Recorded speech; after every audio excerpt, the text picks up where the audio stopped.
When a financial difficulty becomes part of your life, whether it's medical bills, the high cost of housing, or credit card debt, it can have consequences for your well-being. I'm AP financial wellness reporter Cora Lewis. Welcome to our Money Happens series. In each episode, you'll hear from everyday people sharing their personal financial experiences, and from experts who offer advice which could help you or someone you know, even in a small way, starting as soon as today. For this episode, we're focusing on housing. Every time I get a paycheck, it's all already spoken for, The first one's always electrical, my car insurance, food, all the small bills, my cell phone, and then the last bill of the month, the last paycheck's always just rent. It goes straight to rent. You just heard from Tyler Jones, a 21-year-old who works part-time at a deli and at a community nonprofit in Springfield, Massachusetts. He doesn't see home ownership in his future. Tyler lives with his girlfriend of 3 years. She works as a house cleaner and is also a student. The two would like to own a home one day, but don't see it as realistic. Right now, 65% of working-age renters can't cover their monthly expenses after paying for housing, according to an analysis from Harvard's Joint Center for Housing Studies. And nearly half of all renters were cost-burdened by rent in 2024. That means they spent more than a third of their income on housing and utilities. That's based on data from the most recent census. On top of the serious practical concerns that high housing costs introduce to people's lives, these kinds of calculations bring psychological stress and pressure. If he's constantly feeling insecure that he could be getting evicted, that's huge. I'd want to come back to this anxiety, this sadness that's stopping him from really getting his arms around his finances. For this episode, we spoke with John Hankins, a certified financial therapist based in Colorado, who works with patients to cope with financial stress and make plans for moving forward. He mostly works online with people across the country. The thing that scares me that I would not want to see him fall into, and I see this, is that anxiety becomes kind of a self-perpetuating cycle, and that goes on for a while, and then finally it sort of crashes and burns, that things really start, to turn into problems. And then it's that much harder to resolve the situation. I asked Tyler to walk me through his financial and housing situation. At the moment, I'm paying $1,300 a month for an apartment that I could get evicted from, that I actually don't have any ties to besides the community that I decide to build. So I have no student loans. I have a 99 Camry, bought and paid for, but it's horrible. I'm terrified of the thought that I need to mass capital. I'm 21 and I need to start building my credit. And everyone's telling me not to take credit cards out. And then my friends are telling me to start credit cards and just go crazy. Tyler said he makes $22 an hour at the nonprofit and $18 an hour at the deli, where he picks up shifts wherever he can.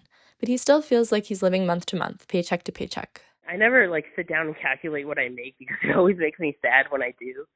I shared Tyler's story with John, including the fact that he's avoided student loans and credit card debt. I would say right off the bat, it sounds like he's a very thoughtful guy, and that he's looking at different options. And I do think that unfortunately the whole world of getting a degree and that's some sort of meal ticket is just it's mostly a ticket to, as far as I can see, for people going, graduating from high school right now, it's a ticket into debt.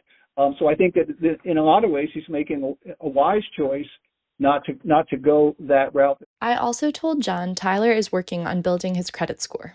Let's look at a plan to do that, but make sure that we've got really good guardrails on that. Because I give this speech all the time.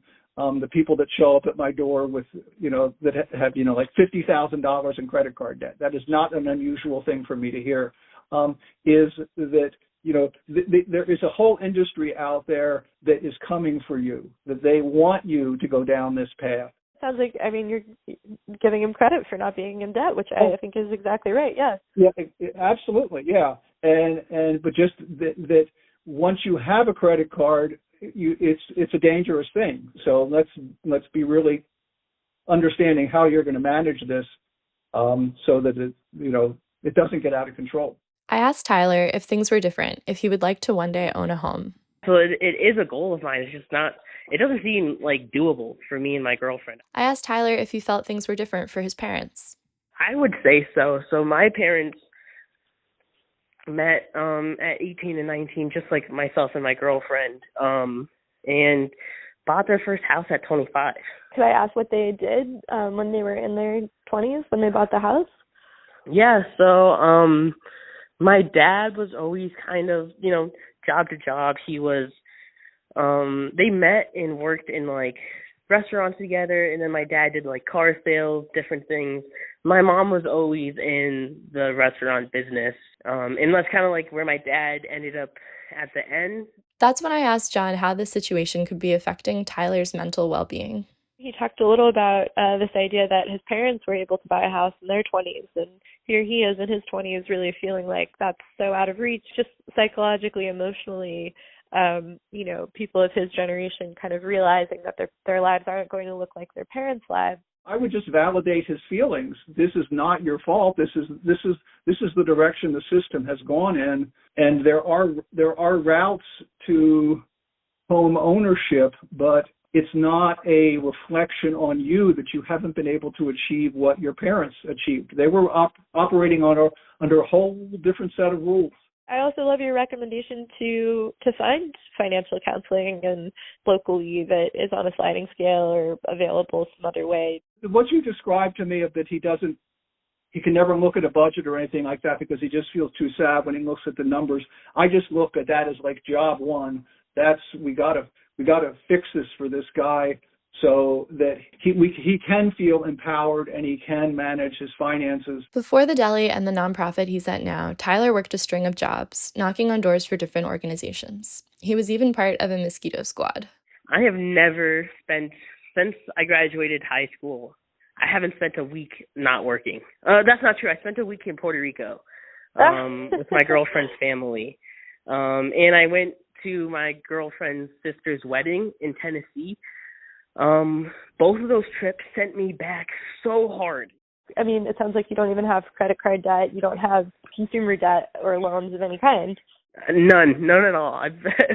Because both my parents have had lots of debt, and I just watched what it can do to you. It takes your home. It can take your cars. It can really screw you up, and yeah, I've been very cautious of that. Do you ever think about going back to school or getting a degree? Does that feel like a way forward for you in terms of, either financially or just what you want out of life? A big part of me wants to believe that I can do what I want to do and love and figure a way out and not do something that I don't want to do. I've always wanted to be a fireman.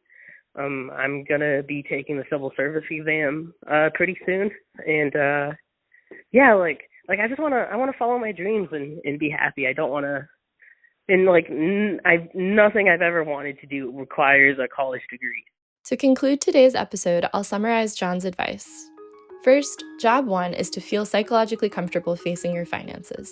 That might mean seeking out local or sliding scale financial counseling or psychological services. Second, avoiding student loans and credit card debt can be the right choices, even if they might seem counterintuitive, in a world where many people recommend the opposite. For Tyler, a college degree isn't the path or priority he wants for himself, and he wants to build his credit score while avoiding falling into debt traps. And lastly, John confirmed for Tyler that comparing himself to his parents at his age will never be a one-to-one comparison, and that past generations experienced a different set of economic circumstances from young people today. Acknowledging that can help with some of the self-blame and psychological burden that might come with the feeling you might not one day own a home. I'm Cora Lewis, and this was Money Happens. This episode was produced by Marcela Sanchez. For more, visit apnews.com. The information provided in the series isn't intended as financial advice, and listeners shouldn't rely on it to make personal economic, budgeting, or investment decisions. You may benefit from obtaining independent professional guidance before taking action on such matters.